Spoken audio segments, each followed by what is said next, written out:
Good evening. This is Akashvani Kohima. I'm Jonas Yantan with Evening News. The headlines. Union Minister Nitin Gadkari launches world's first 100% ethanol-fueled car. Ethanol blending of 20% by 2026. Centre decides to reduce price of domestic LPG cylinders by 200 rupees for all consumers. Nagaland Minister KG Kenye says state government will pass resolution in the upcoming assembly session to totally repeal the Forest Amendment Act. And Nagaland joins nation in celebrating National Sports Day by awarding meritorious sportspersons. Now the news in detail. Union Minister Nitin Gadkari today launched the world's first 100% ethanol-fueled car in New Delhi. Speaking on the occasion, Gadkari said that today is a historic day for the country by launching the world's first BS6 Stage 2 electrified flex fuel vehicle. He said that for India to become a self-reliant country, there is a need to bring oil import to zero. The minister added that at present India's oil import bill stood at 16 lakh crore rupees. He said that 40% of pollution is coming from the transport sector alone, which is a major concern for the country. Gadkari said that with the ethanol planting, India's agricultural growth will rise from 12% to 20% and will provide lots of job opportunities. Minister of Petroleum and Natural Gas Hardeep Singh Puri said that with the implementation of 20% ethanol blending, India will save 35,000 crore rupees annually as import bill. He added that India has achieved the target of 10% ethanol blending 5 months in advance of the original target of 2022. Puri said that India has set a new target of ethanol blending of 20% by 2026. Puri said that 20% ethanol blended petrol E20 will be available across India by 2025. Information and Broadcasting Minister Anurag Singh Thakur said that the government has decided to reduce the price of domestic LPG cylinders by 200 rupees for all the consumers.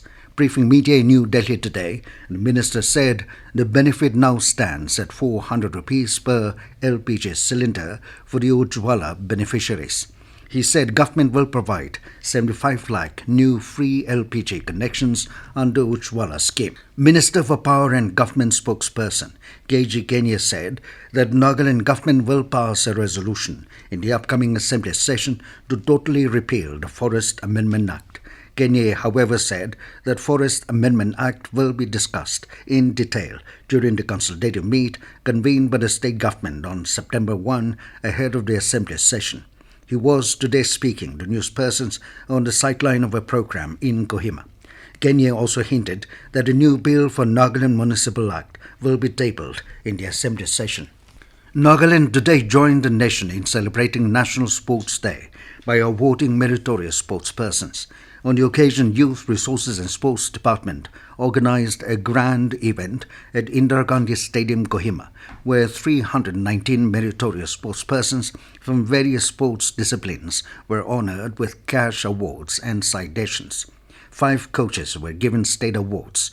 Speaking at the event as a special guest, Minister for Power, Parliamentary Affairs KG Kenye said, Nagaland, being a small state, has shown its prowess in the field of sports. He noted that there are many who can excel. However, the state was unable to tap the potential of the youth due to lack of resources and infrastructure. Kenye, however, assured that the state is fast developing and that the government is finding ways and means to generate funds. He said under the leadership of Chief Minister Nitin, the government is doing its possible best to provide good infrastructure and amenities. Also addressing the event, YRS advisor SQ Shu Yimkyong reminded the awardees to be an inspiration for the upcoming sports stars of Nagaland. Yimkyong also called upon the department to renew its commitment to provide best opportunities, facilities and support the aspiring sportspersons of the state. Dr. Samudra Gupta Kaishyap has been appointed as the Chancellor of Nagaland University. President of India, who is also the visitor of Nagaland University, has appointed Dr. Kaishyap, member governing body OGT, Institute of Social Change and Development Guwahati, as the Chancellor of the university for a period of 5 years. Union Minister of State for Railways and Textiles, Darshana Jardosh, today held a review meeting with Kohima District Administration and departments implementing centrally sponsored schemes. During the meeting held at the DC's office, various district departments, including Rural Development, Agriculture, Food and Civil Supplies, Power, PHE, and Health and Family Welfare, gave their presentations. Later, the Union Minister conducted a field visit to Vitima Wild Berry Farm and Jal Javan Mission Project at Girha village. Thereafter, she arrived at Tansiripar, where she distributed fly shuttles, frame looms to weavers and inaugurated Sustainable Agrarian Mission on Use of Agri Residue in Thermal Power Plants training program. The Union Minister also visited the Eri Rearing Village and Sericulture Farms at Tansiripar village. This news comes to you from Akashvani, Kohima. You can also listen to this news bulletin on News On Air app and YouTube channel AIR News Kohima. Mission Director of National Health Mission Nagaland, Dr. Ritu Tour, today inaugurated the Delhi Mental Health and Neuroscience Tele Manas initiatives at State Mental Health Institute in Kohima. The launch of Tele Manas under the auspices of Azadi Ka Amrit Mahotsav is considered as a significant stride towards bolstering mental health support. Speaking at the program, Dr. Ritu Tour highlighted the comprehensive nature of mental health encompassing emotional, psychological, and social well-being. He said mental health extends to thinking patterns, emotions, behavior, stress management, relationships, and decision-making.